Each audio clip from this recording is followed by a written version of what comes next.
Mr. Conacher? Mr. Man will see you now. Yes, ma'am.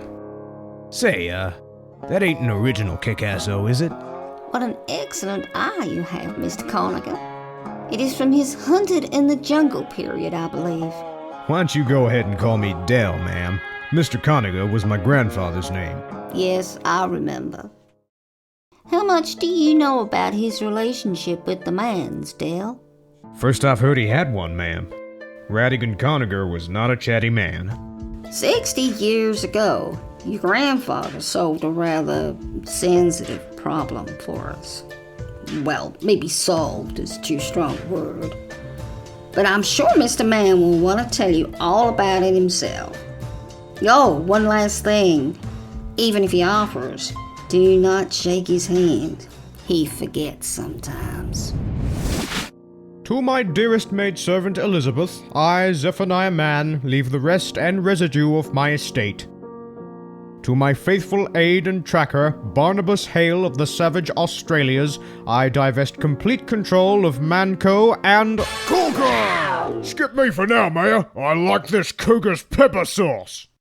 To my layabout, brain-defective sons, Blutarch and Redmond, I leave the greatest curse of all, partnership.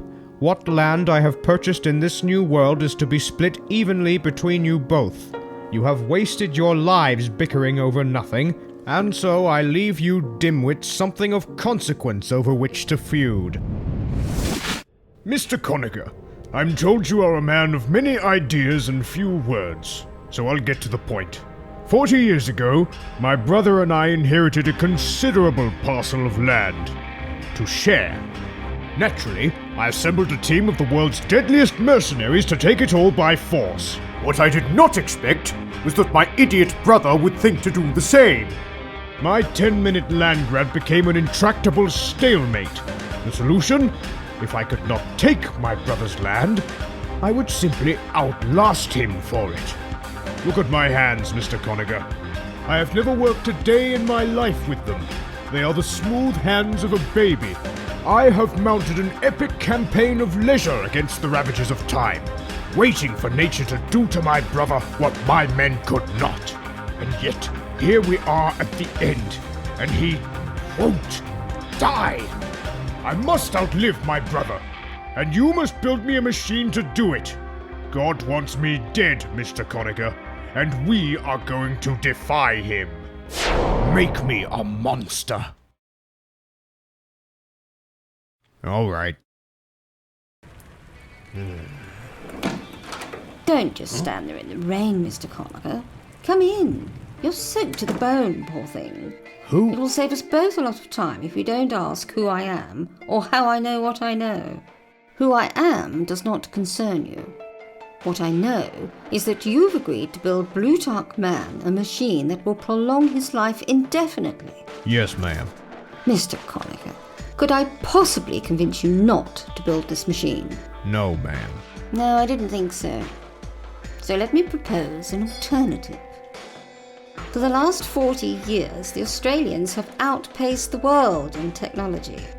And this is confounding, since by all appearances, they are a nation of idiots. Teleportation, cloaking, the entire spectrum of moustache sciences, every one of mankind's innovations now comes from the lager-pickled brain of an Australian because of this. Gold? Not gold, Mr. Conacher. Australian. Uh-huh. Why is there a picture of a man boxing a kangaroo on it? It's how they choose their king. As I said, idiots. Idiots rather accidentally stranded atop the planet's only deposit of a transformative new element.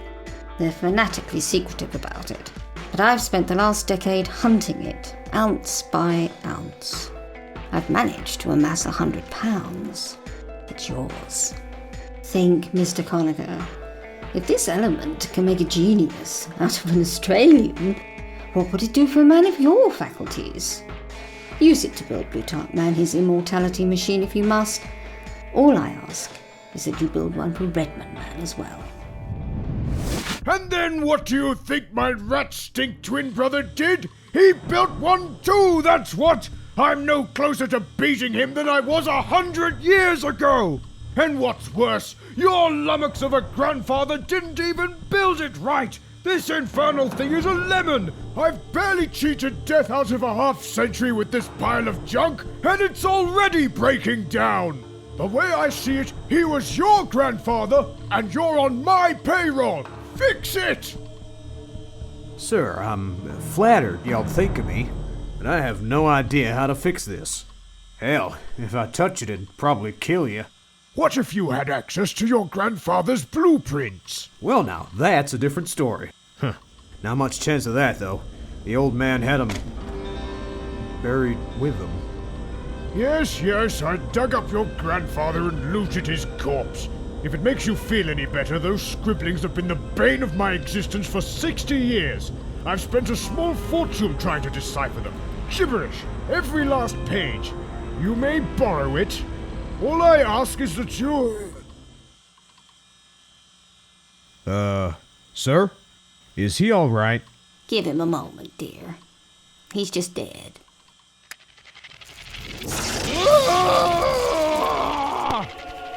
Every day I'm dead a little longer, Mr. Colliger. I have seen the other side. There is nothing there. Fix this machine. I appreciate that you're my employer, and an old man besides. But if you don't take your goddamn hands off me, I will break you in half.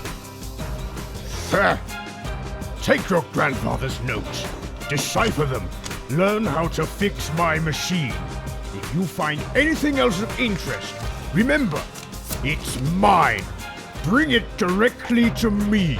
Do not build it.